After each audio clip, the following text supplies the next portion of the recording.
Bonjour Viviane, comment ça va? Ça va super bien, et vous? Ça va bien, merci. Merci d'être là. Viviane, est-ce que vous pourriez vous présenter et nous décrire votre métier? Moi, c'est Viviane. Je suis assistante en réadaptation dans le contexte de la clientèle DITSA TGC. C'est une clientèle avec une déficience intellectuelle, trouble du spectre de l'autisme et trouble grave du comportement. Fait que, pouvez-vous nous donner des exemples justement de types de clientèle, là, au-delà des noms, des étiquettes, des diagnostics? Concrètement, c'est quel genre de gens que vous voyez au quotidien? Au quotidien, moi, je travaille en jeunesse, donc je suis aux clientèles à peu près de 12 à 18 ans.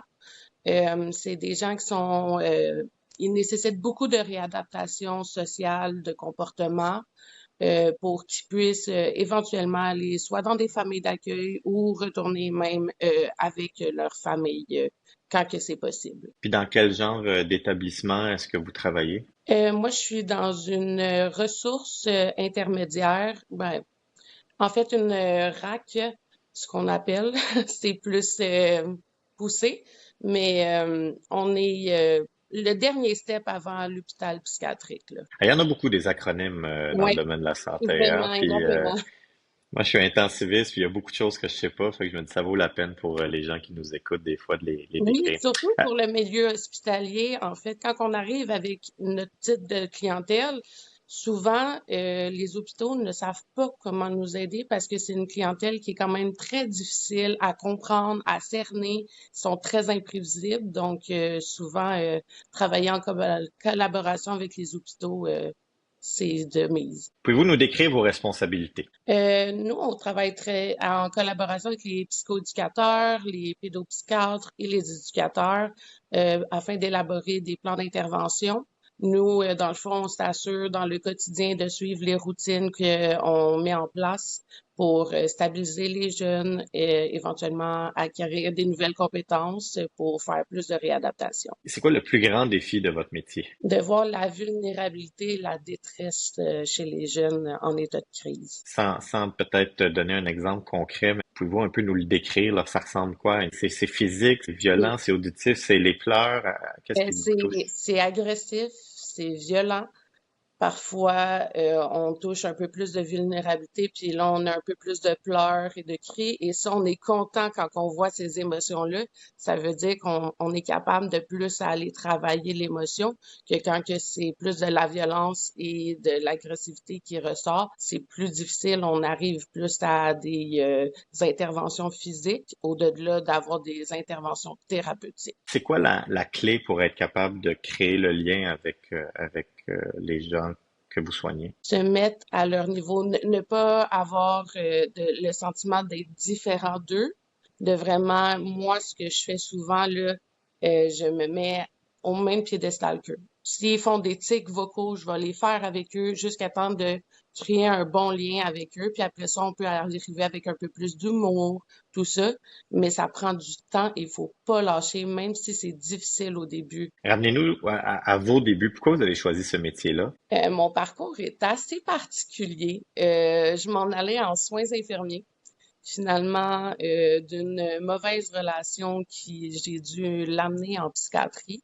J'ai rencontré cette clientèle-là, puis j'ai tripé, tripé.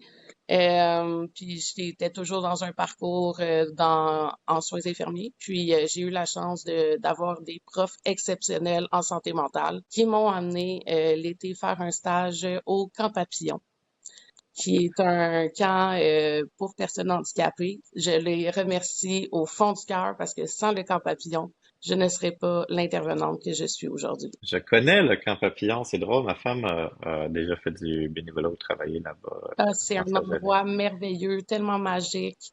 On déplace la lune pour ces enfants-là, leur faire Oui. vivre tout ce que nous, personnes normales, on a accès. Donc, toutes les activités possibles pour eux là-bas, c'est vraiment beau. Qu'est-ce qui vous rend le plus fier dans votre métier? Les petites réussites quotidiennes. En fait, je pourrais même dire quand que j'ai un jeune qui réussit à quitter mon établissement, ça veut dire qu'on a eu une réussite. C'est des comportements graves qui sont devenus atténués. On pourrait même dire disparus dans certains cas. Donc ça, c'est c'est une plus belle réussite qu'on peut avoir. Avez-vous un cas qui vous a marqué que vous pourriez nous raconter?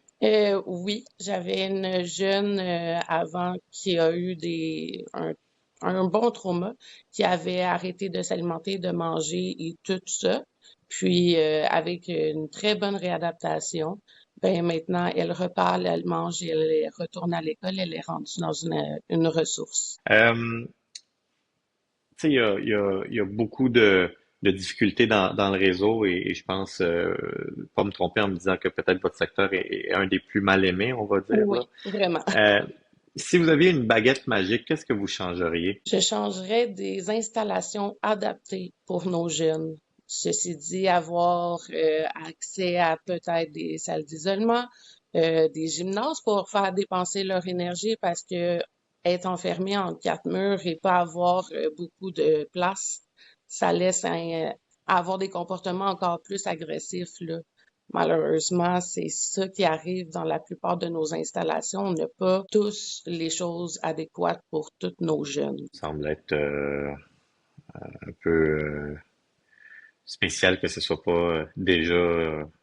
Malheureusement. C'est triste, c'est triste. Oui. Euh, qu'est-ce qui fait que vous êtes encore là dans le réseau de la santé malgré toutes les mauvaises nouvelles, malgré tous les défis? De vouloir continuer à faire une différence avec ceux que je peux faire encore. Wow. Euh, et si justement vous aviez à résumer ce que vous aimez le plus de votre métier, Viviane Perrault, ça serait quoi? En une phrase. En une phrase, ça serait assez difficile de le dire en une phrase, là, mais ce que j'aime le plus de mon métier, c'est vraiment quand que je reçois un câlin de mon jeune, puis qu'il me dit merci de m'aider. Ça, là, c'est tellement gratifiant de savoir que même si par moment on est rigide avec eux, on n'a pas le choix, ben ils voient que c'est pour leur bien. On est un peu comme leur deuxième parent, si on peut dire ça comme ça, même si éthiquement parlant, on peut pas le dire, mais c'est un peu comme ça que eux ils nous voient, on est leur famille, fait que c'est important. Viviane, je vais vous laisser le mot de la fin. Est-ce qu'il y a quelque chose qu'on n'a pas discuté que vous voudriez transmettre à ceux qui nous écoutent? J'aimerais vous dire que la clientèle des TSA, malgré avec un TGC, il reste tellement attachant. Vous pouvez tellement grandir avec eux. Vous savez pas à quel point vous pouvez apprendre sur vous-même auprès de cette clientèle-là qui est, ma foi, merveilleuse et authentique. Ben merci. En tout cas, moi, ça me touche de vous entendre, puis la passion aussi que vous nous montrez avec ces jeunes-là. Merci infiniment, Viviane. Ben, merci à vous. Au revoir. Au revoir.